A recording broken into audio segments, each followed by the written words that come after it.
The three heads of the well. Long before Arthur and the Knights of the Round Table, there reigned in the eastern part of England a king who kept his court at Colchester. In the midst of all his glory, his queen died, leaving behind her an only daughter, about 15 years of age, who for her beauty and kindness was the wonder of all that knew her. But the king, hearing of a lady who had likewise an only daughter, had a mind to marry her for the sake of her riches, though she was old, ugly, hook-nosed, and hump-backed. Her daughter was a yellow dowdy, full of envy and ill nature, and, in short, was much of the same mould as her mother. But in a few weeks the king, attended by the nobility and gentry, brought his deformed bride to the palace where the marriage rites were performed. They had not been long in the court before they set the king against his own beautiful daughter by false reports. The young princess, having lost her father's love, grew weary of the court, and one day meeting with her father in the garden, she begged him, with tears in her eyes, to let her go and seek her fortune, to which the king consented and ordered her mother-in-law to give her what she pleased. She went to the queen, who gave her a canvas bag of brown bread and hard cheese, with a bottle of beer. Though this was but a pitiful dowry for a king's daughter, she took it with thanks, and proceeded on her journey, passing through groves, woods, and valleys, till at length she saw an old man sitting on a stone at the mouth of a cave, who said, "Good morrow, fair maiden, whither away so fast?" "Aged father," says she, "I am going to seek my fortune. What have you got in your bag and bottle?" "In my bag I have got bread and cheese, and in my bottle good small beer. Would you like to have some?" "Yes," said he, "with all my heart." With that, the lady pulled out her provisions and bade him eat and welcome. He did so, and gave her many thanks, and said, "There is a thick, thorny hedge before you, which you cannot get through. But take this wand in your hand, strike it 3 times, and say, 'Pray, hedge, let me come through,' and it will open immediately. Then, a little further, you will find a well. Sit down on the brink of it, and there will come up 3 golden heads which will speak. And whatever they require, that do." Promising she would, she took her leave of him. Coming to the hedge and using the old man's wand, it divided, and let her through. Then, coming to the well, she had no sooner sat down than a golden head came up singing, "Wash me, and comb me, and lay me down softly, and lay me on a bank to dry, that I may look pretty when somebody passes by."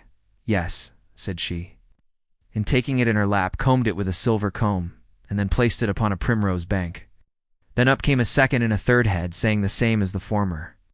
So she did the same for them, and then, pulling out her provisions, sat down to eat her dinner. Then said the heads one to another, "What shall we weird for this damsel who has used us so kindly?" The first said, "I weird her to be so beautiful that she shall charm the most powerful prince in the world." The second said, "I weird her such a sweet voice as shall far exceed the nightingale." The third said, "My gift shall be none of the least. As she is a king's daughter, I'll weird her so fortunate that she shall become queen to the greatest prince that reigns." She then let them down into the well again, and so went on her journey. She had not traveled long before she saw a king hunting in the park with his nobles. She would have avoided him, but the king, having caught a sight of her, approached, and what with her beauty and sweet voice, fell desperately in love with her, and soon induced her to marry him.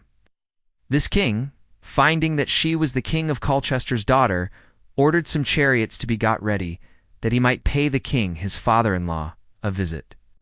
The chariot in which the king and queen rode was adorned with rich gems of gold. The king, her father, was at first astonished that his daughter had been so fortunate, till the young king let him know of all that had happened. Great was the joy at court amongst all, the exception of the queen and her club-footed daughter, who were ready to burst with envy. The rejoicings, with feasting and dancing, continued many days. Then at length they returned home with the dowry her father gave her. The humpbacked princess, perceiving that her sister had been so lucky in seeking her fortune, wanted to do the same. So she told her mother, and all preparations were made, and she was furnished with rich dresses, and with sugar almonds, and sweetmeats in great quantities, and a large bottle of Malaga sack. With these she went the same road as her sister. And coming near the cave, the old man said, "Young woman, whither so fast?" "What's that to you?" said she. Then said he, "What have you in your bag and bottle?" She answered, "Good things which you shall not be troubled with, Won't you give me some? No, not a bit, nor a drop, unless it would choke you. The old man frowned, saying, Evil fortune attend ye. Going on, she came to the hedge, through which she espied a gap, and thought to pass through it. But the hedge closed, and the thorns ran into her flesh, so that it was with great difficulty that she got through. Being now all over blood, she searched for water to wash herself, and looking round, she saw the well. She sat down on the brink of it, and one of the heads came up, saying, Wash me, comb me, and lay me down softly as before. But she banged it with her bottle, saying, Take that for your washing. So the second and third heads came up, and met with no better treatment than the first. Whereupon the heads consulted among themselves what evils to plague her with for such usage. First said, Let her be struck with leprosy in her face. The second, Let her voice be as harsh as a corncrake's. The third said, Let her have for husband but a poor country cobbler. Well, she goes on till she came to a town, and it being market day, the people looked at her, and seeing such a mangy face, and hearing such a squeaky voice, all fled but a poor country cobbler. Now he, not long before, had mended the shoes of an old hermit, who, having no money, gave him a box of ointment for the cure of the leprosy, and a bottle of spirits for a harsh voice. So the cobbler, having a mind to do an act of charity, was induced to go up to her and ask her who she was. I am, said she, the King of Colchester's daughter-in-law. Well, said the cobbler, if I restore you to your natural complexion, and make a sound cure both in face and voice, will you in reward take me for a husband? Yes, friend, replied she, with all my heart. With this the cobbler applied the remedies, and they made her well in a few weeks. After which they were married, and so set forward for the court at Colchester. When the queen found that her daughter had married nothing but a poor cobbler, she hanged herself in wrath. The death of the queen so pleased the king, who was glad to get rid of her so soon, that he gave the cobbler £100 to quit the court with his lady and take to a remote part of the kingdom, where he lived many years mending shoes, his wife spinning the thread for him.